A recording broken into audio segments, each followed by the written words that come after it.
Last week, we told you about the discovery of the shipwreck of 172-foot schooner barge Atlanta in Lake Superior. Local 3's Brianna McLean spoke with the Great Lakes Shipwreck Historical Society about what goes into finding a shipwreck.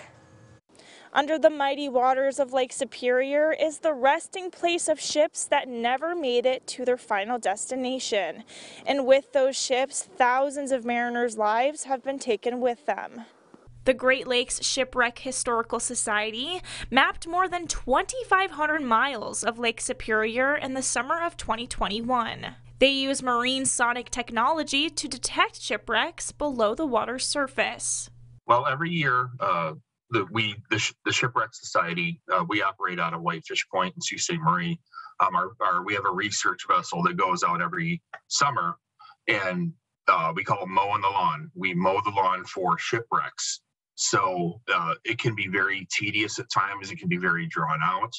But when you see that little blip on the radar or on the sonar, we're like, wow, there's a shipwreck. Most shipwrecks in Lake Superior are undiscovered, and finding the Atlanta wreck after 130 years is an exciting accomplishment for the Historical Society. Everybody on the boat is like bored for hours, and then all of a sudden there's a blip on the sonar, and boom, we're all partying and high-fiving and screaming, and it's cool. And then we put the ROV down, and when you discover what it actually is, what ship it is, it's a wonderful feeling to finally find the Atlanta after 130 years of it just resting on the bottom alone.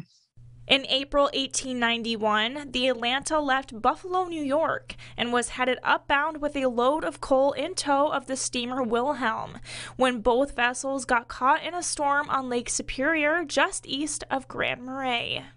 The storm was so strong, it broke the tow line between the Wilhelm, which is a steamship, and the Atlanta, which is an old schooner barge.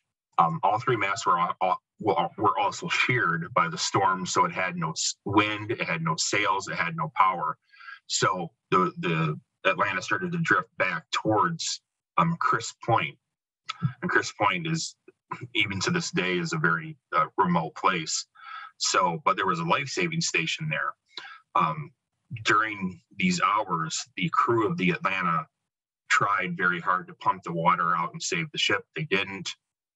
They decided, there was only 7 crew members, so they just decided to get into a lifeboat and try to make it to the Crisp Point life-saving station.